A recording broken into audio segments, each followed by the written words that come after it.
here it is, one of the most important things about Toaru, the magic god. So yes, that is what I'm going to be looking at today.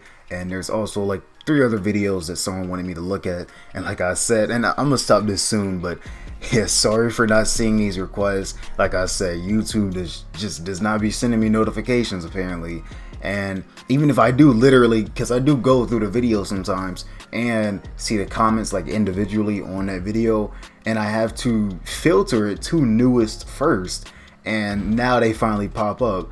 Or if I, look at the main comment section, I can go through there and then probably finally see it. But still, it's just like, yeah, why do I gotta do all this extra just to see a simple comment? But yeah, I don't know. I guess they filter out like certain comments with links or something, I guess. I don't know, but yeah, I just have to keep on looking for more requests if I miss them and just go from there.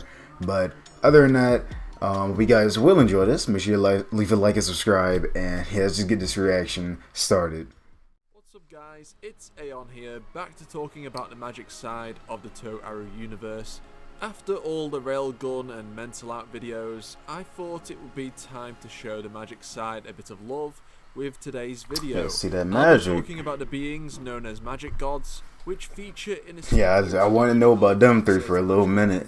Light novels known as New Testament. So this video will indeed have spoilers that are past the anime, so continue at your own discretion. If you love the Index and Railgun franchise, please like this video and subscribe for more videos. Alright. I'm one of the few YouTubers who the Power Shadow Metal about the franchise, so you can't really find this content anywhere else. Now, let's waste no more time and get started. While the magic gods do indeed make their first physical appearance in New Testament, they were actually first referred to in the very first volume of Index, which is kinda crazy that they were referenced so early in the series, and yet appeared so much later. Magic gods are described had as plans for them and just did it later. Magic, and the word magin, which is used as the Japanese for magic god, which interestingly can also be read as demon god, which I believe is what they are referred to in the official English translation. The main reason why Index is unable to use magic of her own accord is because of the fears from the Anglican Church that Index would be able to use the grimoires in her head to become a magic god, to which she would be way too powerful for the church to control her. Now you're probably thinking, how does one simply become a magic god? Okay, you have to master magic, but what does that actually mean? It doesn't mean you have to know every spell or the contents of every grimoire in existence, although I am not denying that wouldn't help. It certainly would, as seen in the case of Index.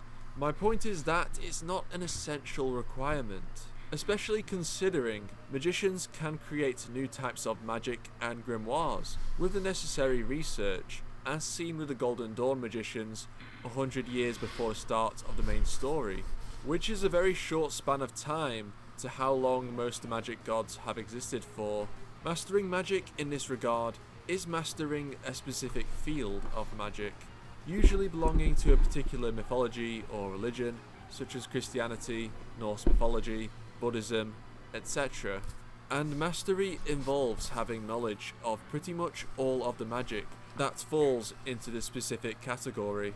However, there is a catch. Mastering magic alone is not enough to become a god. Yeah, of course. As Aleister Crowley mastered magic and chose not to become a magic god by remaining as a human. Aleister himself mastered the magic utilized by the Golden Dawn, which was an amalgamation. I wouldn't understand a thing on that. Okay. From numerous eras or styles, such as Egyptian, Enochian, Judaism and the Kabbalah, Buddhism, and even Christianity or Rosicrucian. So it is possible to develop new frameworks or styles of magic, but I imagine we will learn more about this in Genesis. Got a face full of that right there. The Toma. second step to become a magic god is sacrifice. Of course. Fans of Full Metal Alchemist should know all about the concept of a okay, that's a whole leg. Situation here. To become a magic god, you basically have to conduct a specific ritual, which involves your own death. Your human body essentially dies, in order to obtain the new body of a Oh, magic okay, god. so And of course, the ritual self-sacrifice. depends on what type of denomination you belong to. For example, Ophinis gouged out her own eye, threw it into a lake, and hung herself to then become a god, which is based on the legend of Odin, although in the story it is implied that these legends about Odin originated from Ophinis herself. It's And pretty that's why she intense got that whole stuff. eye I mean, patch. if becoming a god was easy in magic, then we would probably have thousands of them.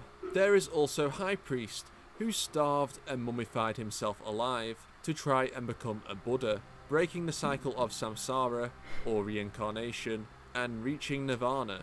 But those who were opposed to the way High Priest conducted himself did not bestow him with the title of Buddha, meaning he would not achieve his goal.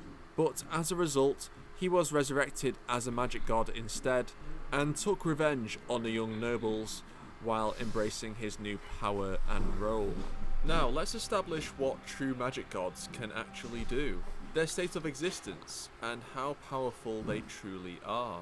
True magic gods, like the ones that reside in the hidden world, have an infinitely layered existence, meaning that you'd have to kill them an infinite amount of times to truly kill them. Makes as much sense as when they divided their own power by infinity, I guess. Speaking of that, the true gremlin magic gods reside in the hidden world, which is a special phase or layer of reality. Just think of it as a different dimension that is separate from the physical world and the other phases. The reason why they are there is because if they manifested themselves in the physical world, they would destroy it from their presence alone because of their power, which is why they needed to divide their own power by infinity, so they wouldn't destroy the world when entering it. Now you're probably wondering, what kind of magic do magic gods use? Magic gods have their own unique abilities, which aren't shared by other gods. However, the common denominator of all magic gods is that they all specialize in phase magic. What is phase magic, you ask? Well, as I mentioned before, a phase is a layer of reality that covers the entire world. And the physical world of the universe in Index actually has billions, if not an infinite number, of different realities that envelop the entire world. This, in effect, makes the world, in essence, a multiverse, due to the many layers of reality. As described in New Testament Volume 13, the physical world can be thought of as a canvas representing the entire universe and multiple layers of paint over it. Alright. Each layer of paint represents a different reality. Sort of example The right role there. of a magic god in this analogy is that of the painter. Magic gods have the ability to create new phases or realities to the world, but they don't have the power to remove these layers. They can only paint over it. Okay, I a new see layer. it. Just So overwrite. yes, magic gods have the power to manipulate the reality of the entire universe and create new universes to their heart's desire. Within the phases, they can control space, time, laws, matter, basically anything within the Anything. universe. They can literally But make just can't get rid of that certain layer. free in a phase if they want to, revive the dead. Nah, they can't do all alter that. perceptions of others, Messing or up simple overpower the ability calculation and worthy math of the like that. title of being a god. Magic gods, of course, don't physically age and don't have general human weaknesses, such as needing to eat or drink, or being vulnerable to harsh temperatures, but you probably already assumed that to begin with. Magic gods can be killed, but it's pretty goddamn hard to do, due to their layered existence that I previously mentioned, and they are higher dimensional beings that exist outside the physical world. Alistair had to nerf the magic gods a second time, after they already nerfed themselves to begin with, just to have them in a state where they would lose a lot of their power, and killing them once would do the job. But even in this double nerf state, magic gods have been able Running to use at- magic oh, no, that that's covers entire continents, just, and can still destroy the Earth in her if they mind. probably tried hard enough. The magic gods of True Gremlin can't agree on how they want to shape the world, and they know an argument between them on this matter could end up ruining the world for good, so they basically just waste time in this dimension and decide not to interfere with what's going on in the physical world. That's why they wanted someone called a scorer to basically act as a representative of the gods, who would tell them how to shape the world, rather than disagreeing amongst themselves about how to do it. But after the magic gods were double nerfed, and even sent to World Rejector Land, another dimension located in the gaps between time itself, it was in fact a blessing in disguise, as in this dimension they could argue and fight each other in what is essentially an indestructible battlefield. Oh yeah, as A much as more they meaningful want. life than Okay. wasting their time doing fuck all in the hidden world. Basically, most magic gods just want to give their life some kind of meaning and have fun by fighting a lot. As when you can do almost anything, what's the point in life anymore if you don't have to work hard to Yeah, just like being immortal, like after a point in time, yeah, you just don't want to be alive. Since these two are unique, It's been enough. gods we do see. Ophinus was once a true magic god before the start of the series. However, at some point she rejected her power as a full god. You can watch my Ophinus video for more context. Oh She yeah, was there we still go. immortal and retained the body of a god, but she can no longer freely manipulate the phases without consequence.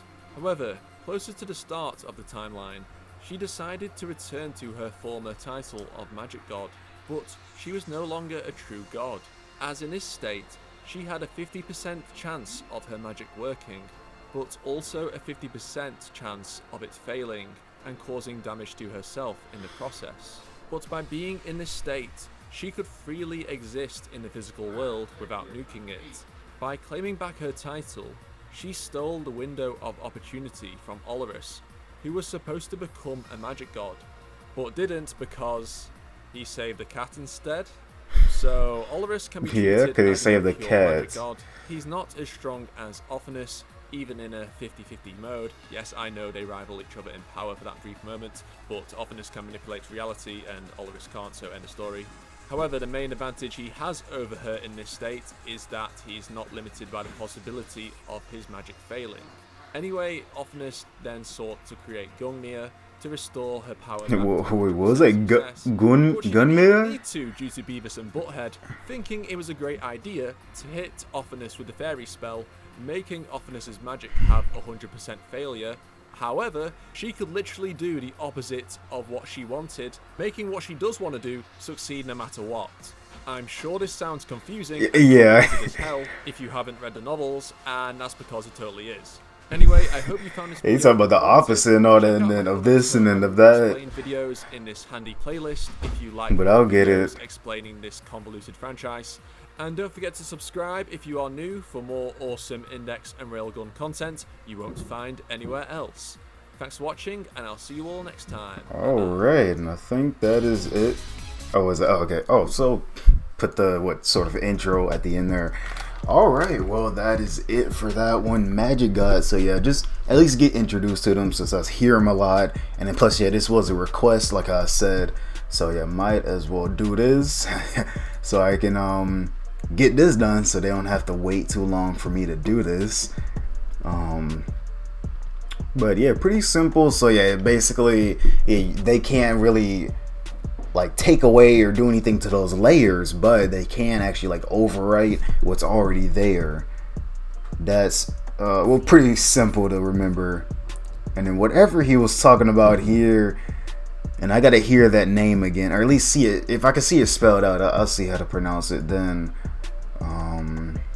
And Olorus, it's about time we spoke about the about the secret of Imagine Breaker Or's very identity. Okay. Oh, it's the magician who should have become a god. Okay. So yeah, they clarified he should have became one, but yeah, that got taken away from him. Okay. Yeah, I wonder how much of this is actually like drawn or whatever, and like, are these like the actual official color? Well, obviously, I guess they are. It should be the official colors, but yeah, how much is actually drawn? I know obviously not too much, but like, yeah, are there like certain cover pages that show these drawings? Because it's pretty much the same every time. And I know light novels, you're not gonna have much like, you know, image or visual representation, but yeah, there's gonna at least be something, you know. You gotta see who you're reading about sometimes. But it just depends. But yeah, for something like Index and Railgun and all that, or Toaru in general, yeah, it's already been animated, so of course you need some type of visual representation. Let's see. And then now I see, like, yeah, you need that self-sacrifice to become one. Okay. Yeah, it's not easy. Got to get that magic done. Yeah, you got to study up on all that magic, but at the same time, there's still sacrifice that you got to do because you're becoming a god. So, yeah. And then at some point in time, you're just gonna get tired of that. Like you have to get tired of that. Basically being alive for so long, or having all the power of the world to you. And then after a while, it's like, what's the point? But yeah, that should be it. I'm just looking through here. Oh, yeah, I think there was one more thing too. Oh yeah, was it the gods being introduced early? I mean, I guess whoever, yeah, the author. Well, yeah, I gotta find that out. Anyways, the author or whatever.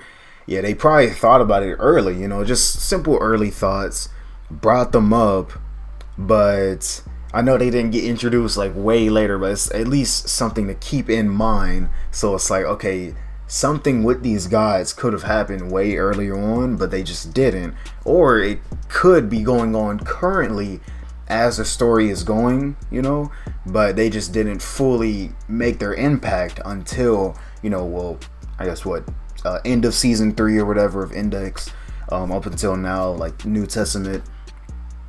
So yeah, they actually could have been doing whatever in the background. It's just, yeah, now is when they finally make their appearance, and then here's the impact and all.